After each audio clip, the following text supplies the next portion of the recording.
तनशेले हे चारित्र गौतमाचे, पिंपळाच्या पानावर पाहिले चित्र गौतमाचे, पिंपळाच्या पानावर पाहिले चित्र गौतमाचे, बोधी वृक्षाने जतन केले हे चारित्र गौतमाचे, पिंपळाच्या पानावर पाहिले चित्र गौतमाचे.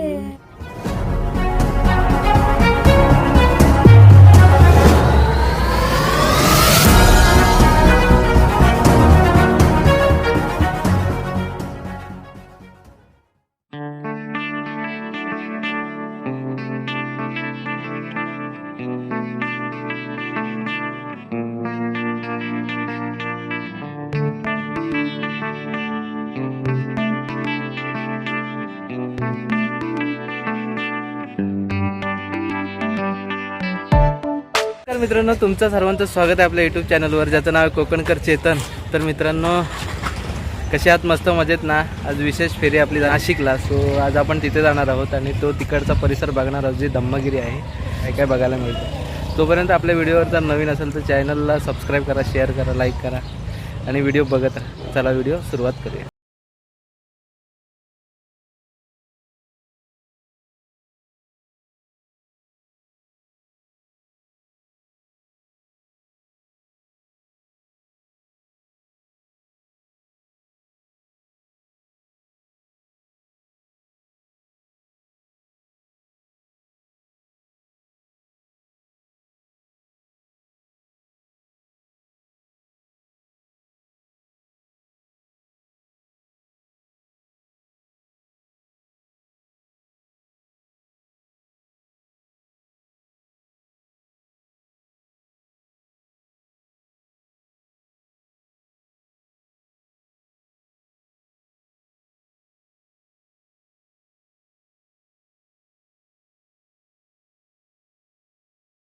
ती काय आज आमची फॅमिली ट्रिप झाली अशी थोडक्यात म्हणू शकता. आणि खूप छान असं बघायला मिळतं इकडं. तुम्हाला दाखवतो मी. मेडिटेशनचं सेंटर आहे धम्मागिरी, आणि हा इंडियातला फर्स्ट इंटरनॅशनल आहे, मोठा सेंटर आहे. आणि मुंबईमध्ये किंवा इतर ठिकाणी तुम्हाला छोटे छोटे सेंटर्स मिळतील बघायला. आणि कोर्सेस चालतात विपाशना मेडिटेशनचे, आणि बरेच वेगवेगळे कोर्सेस असतात, जसे 10 दिवसाचे, काही 21 दिवसाचे, 7 दिवसाचे, 2 महिन्याचे, 1 महिन्याचे, असे वेगवेगळे कोर्सेस असतात, जे ॲडव्हान्स लेवल आपण एक एक करत जाऊ शकतो. आणि मी इथे पहिल्यांदाच कोर्ससाठी आली फॉर 10 डेज. आणि हा परिसर इगतपुरीमध्ये जो आहे, खूप भव्य परिसर आहे, खूप मोठा परिसर आहे आणि खूप सुंदर परिसर आहे. कोर्स कालच संपला आणि आज आम्ही घरी चाललो आहोत. सो एक्सपिरियन्स कसा होता? एक्सपिरियन्स खूप छान होता, खूप छान एक्सपिरियन्स होता. मला असं वाटतं सर्व धर्मातल्या लोकांनी इथे, बिकॉज इकडे कोणत्याही पर्टिक्युलर एका धर्माचं इथे काही शिकवलं जात नाही, सांगितलं जात नाही, किंवा धर्मांतर पण असं करा किंवा असं काही सांगितलं जात नाही. फक्त ते शांतीचंच प्रतीक आहे, शांतीचंच हे मेसेज जे आहे तेच सांगितलं जातं इथे. तर नक्की तुम्हाला काही डाऊट असेल तुम्ही नक्कीच इथे कोणाकडून तरी ही इन्फॉर्मेशन काढू शकता वगैरे. आणि पण माझं अशी रिक्वेस्ट आहे सर्वांसाठी की कोणत्याही तुम्ही धर्माला बिलॉंग करत असाल, आले असाल, कोणत्याही संप्रदायातून आले असाल, पण हे जे कोर्स आहे ते एकदा तरी नक्की करून पहा. खूप छान आहे, खूप छान अनुभव आहे.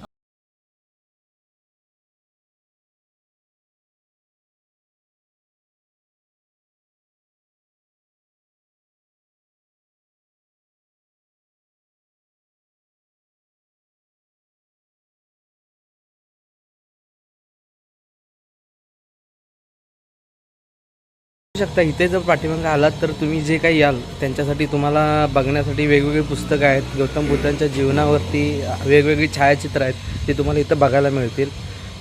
खूप सारे असं आहे जे आतमध्ये गेल्यावर तुम्हाला बघायला मिळेल. तर मित्रांनो, हे बघून झालं की तुम्ही इकडे जाऊ शकता. इकडे धम्मगिरीच्या साईडला हा रोड जातो आणि इकडून वरती जाऊ शकता धम्मगिरी बघायला.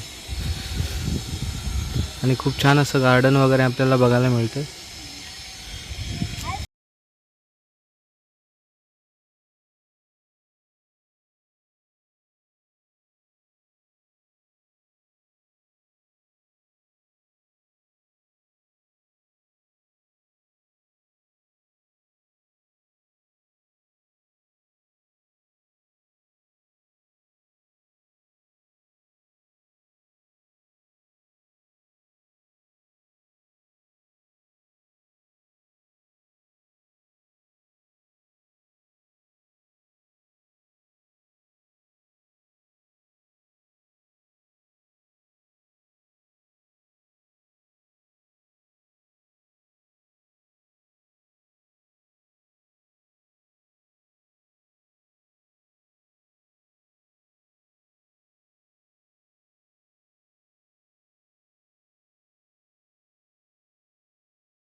तर मित्रांनो, बगीचा फिरत असताना आपल्याला वेगवेगळे प्रसंग इथं बघायला मिळतात जे बुद्धांच्या जीवनावर आधारित आहेत. आपण 5 आत्तापर्यंत फोटो बघितले, त्यांची माहिती होती ती पण बघितली. आता पुढे जसं जसं तुम्ही बगीचा एक जिथून आपल्याला चालायचं आहे तिथून जर चालत गेलात तर प्रत्येक फोटो त्यांनी प्रत्येक एका पॉईंटला लावला आहे आणि त्याची माहिती पण त्याच्या संदर्भात आहे. सो खूप छान वाटतं आहे, मन खरंच खूप प्रसन्न वाटतं आहे, कारण सकाळपासून थकलो होतो. सो खूप छान वाटतं इथं आल्यावर. आणि जे एक फिलिंग आहे ना, खरंच त्या मॅडमने सांगितलं ना, विपश्यना करायला पाहिजे, खरंच केली पाहिजे प्रत्येकासाठी. सो चला पुढचा फोटो बघूया. ही तर कथा मित्रांनो सगळ्यांना माहीतच असेल, अंगुलीमालाची. ही गोष्ट अशी खूप सगळ्यांनाच माहीत असलेली बुद्धांच्या बाबतीत, आणि त्याचं चित्राच्या स्वरूपात आपल्याला इथं पूर्ण अशी बघायला मिळते. खूप छान पेंटिंग्स आहेत मित्रांनो, खूप छान, खरंच खूप छान, आणि खूप छान असं वाटतंय. पण 6 नंबर पाहिले, आता 7 नंबर बघायला जाऊया.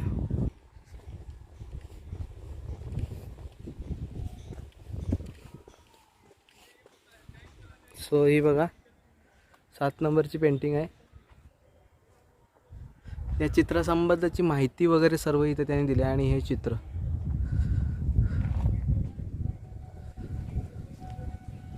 हे बघा, हा वॉक आहे ना, या वॉकनी जर तुम्ही एंट्री केलीत का तुम्ही एक फोटो बघतच बाहेर पडणार. असंच त्याने एक सिस्टमॅटिक बनवलेलं आहे.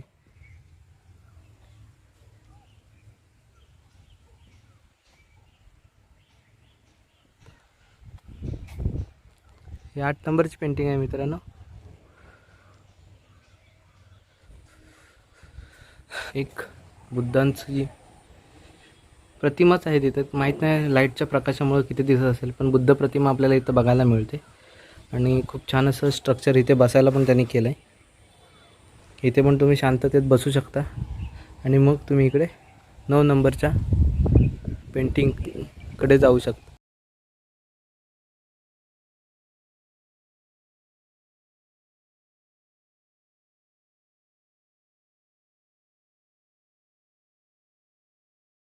आपल्याला वेगवेगळे इथे बघायला मिळतात आणि खूप छान असं केलं आहे. म्हणजे तुम्ही जर फिरायला आलात, एका साईडून आलात, तर नक्कीच एक पेंटिंग तुम्ही बघत राहाल आणि म्हणजे त्याची माहिती वाचाल. त्याच्याबद्दल तुम्हाला इन्फॉर्मेशन अगोदर माहीत नसेल तर ती माहिती होईल तुम्ही ते वाचल्यामुळं. सो प्रत्येक 1, 2, 3 अशा प्रत्येक एक पेंटिंग्स तुम्ही कंप्लीट करत मग असा 9 नंबरच्या पेंटिंगपर्यंत येऊन पोहोचता.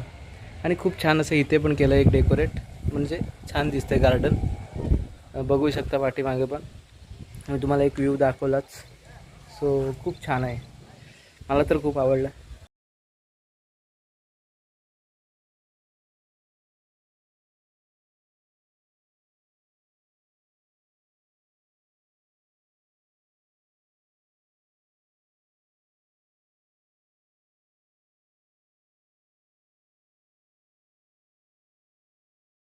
मित्रांनो, इकडे बघू शकता, इकडे वरती जायला आहे तिकडे विपश्यनेसाठी जे काही वर्ग चालतात, म्हणजे क्लासेस चालतात विपश्यनेचे वेगवेगळे, ते इकडे वरती होतात. आणि तिकडे तर राहायची वगैरे सगळी सोय आहे. सो आपल्याला तिकडे जायला एंट्री नाही आहे.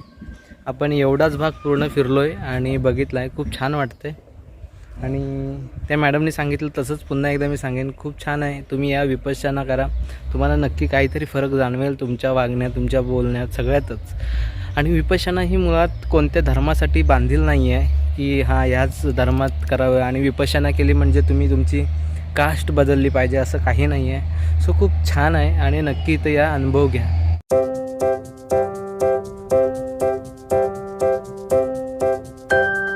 तर मित्रांनो, व्हिडिओ कसा वाटला नक्की कमेंट करून सांगा. आवडला असेल तर लाईक करा, शेअर करा आणि मला भेटू असं तुम्ही एका व्हिडिओ. तोपर्यंत बाय, काळजी घ्या.